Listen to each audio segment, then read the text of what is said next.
seem very irritated. I am. I really am. I feel like this cop is what I'm getting a ticket for. I'm getting out of your way. You were speeding up, tailing on you. So I move over and you stop me.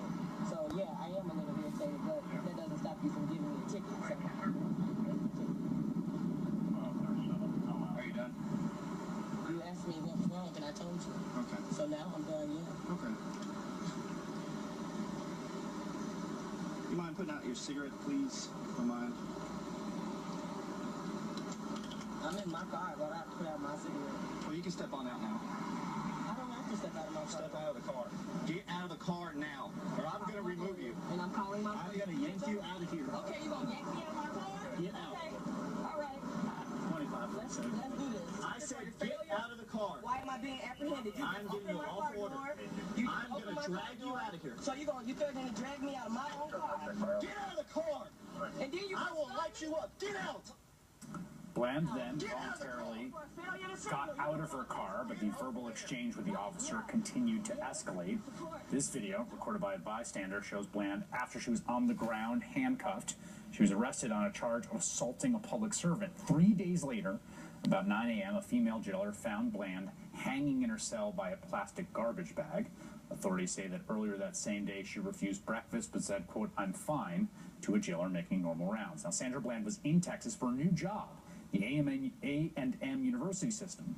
The arresting officer has been placed on desk duty pending the investigation. Joining me now by phone from Hempstead, Texas, MSNBC reporter Adam Reese. And Adam, what is the current status of the investigation in terms of her death? Her family from the beginning has said they just found it very hard to believe, given her life, that she was...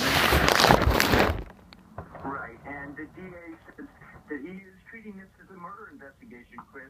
He says the family has made some valid arguments that things were looking up in her life. As you said, she had just gotten a job at Prairie View A&M, and they don't see any reason why she would have wanted to take her own life. Specifically, he wants to look at the bag, the garbage bag that she hung herself with, and make sure there are no other fingerprints on that bag other than Sandra Bland's, Chris. Now, Adam, you were taken inside that cell today. The police say that they found her there and that she hanged herself using a plastic bag.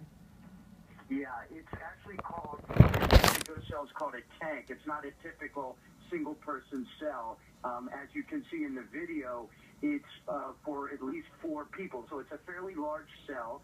It was left as is after she died, so there's some sandwiches in there. There are a couple books that she may have been reading. It's a 15 by 20 cell made for several prisoners. Now, when she was brought in on that Friday afternoon, the sheriff said that she was argumentative and combative, which you can see in the video from the dash cam that the traffic stop. And for that reason, they classified her as a high-risk inmate. So they put her in that cell by herself so she would be protected, and also several women in a cell across the hall so they would be protected.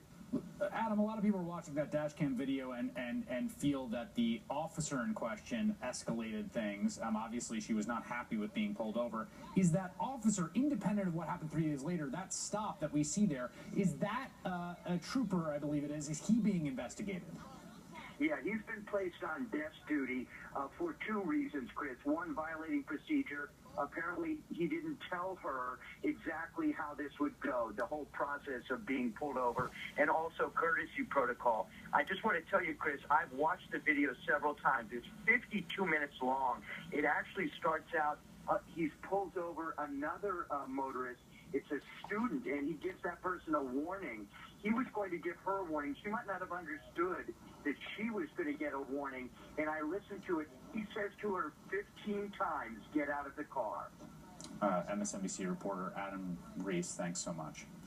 That is all in for this evening. The Rachel Maddow Show starts now with Steve Kornacki in for Rachel. Good evening, Steve.